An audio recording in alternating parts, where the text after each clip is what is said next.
I apologize for my actions and things that I've done, but I don't apologize for me. I like me. I'm awesome. I hate being a people pleaser, but at the same time, there's that flip side where the truth does hurt sometimes. I made the mistake of saying I'd leave her if she was a dog. Yeah, like it didn't go well at all. I've never looked at somebody else and said, man, what do they have that I want?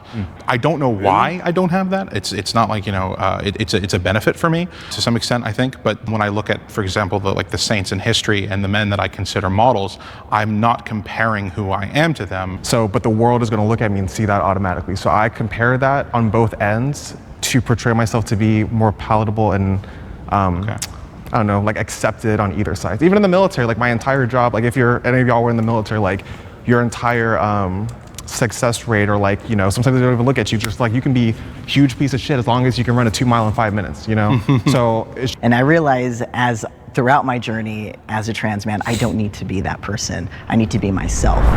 I have apologized for being myself. Now let me think about that. What would that mean? That counts, so I'm gonna say yes.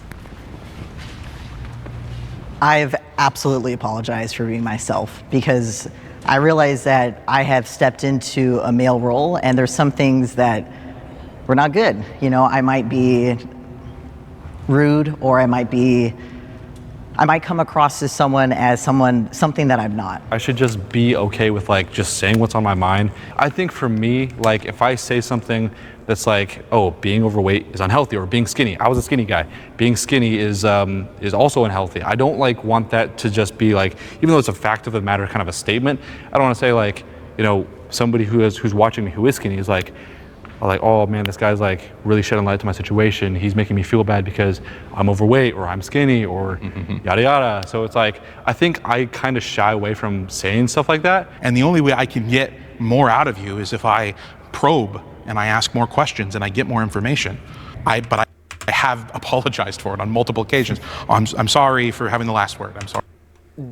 But now I hope he's not just saying because there's a difference of always wanting to be right and not being admitting to be wrong. Sometimes you're wrong, but you just can keep on top. I don't think it's his case, because he says he's apologized for being like that, and he just want the truth, or he hopes he's kind of wrong in a way, or if he's wrong, he it's through talking that he will understand that he's not wrong. But sometimes just not wanting to claim that you're wrong, you're just gonna keep on talking for no reason on some you wrong, and just keep on giving wrong arguments. It's also not it's kind of counterintuitive. I think for me it's what we kind of mentioned was I think for me it's why I kind of chose to be disagree to be be my authentic self, is because I kind of grow up being late identified neurodivergent and kind of living in a neurotypical society where I always over apologize. I think being over apologize for my existence. I think for so long it's been I apologize for interrupting people, or I apologize for thinking different everything. Are you disagreeing? But then changed? When I kind of come to terms with when I kind of surround myself with neurodiverse. I personally don't even consider it apologizing. I consider it choosing peace. Because I've been in relationships where hypothetical examples sometimes will come up, if I was a dog, would you still love me? And I used to kind of just be tell it like it is, tell the truth, or just say my opinion as is, unfiltered. You can't the truth does hurt sometimes. I made the mistake of saying I'd leave her if she was a dog. Yeah, it didn't go well at all. I apologize for my actions and things that I've done, but I don't apologize for me. I like me. I'm fucking awesome, all right? So I don't feel there's anything. I may do something, I may say something. I know I have good intentions, but if it makes somebody feel a certain way, I will apologize for that. But that's not apologizing for me being me, though. That's hey, I misspoke, I missaid something. I think that's or still I did something, but for being you. Me as who I am, I don't feel like I have much to apologize for. That makes a lot of sense with friends you can cut easy, but a lot of us I think talked about it this way, but especially for me, it's my family, my wife, people that I'm not going to just be well, I could just go find other people.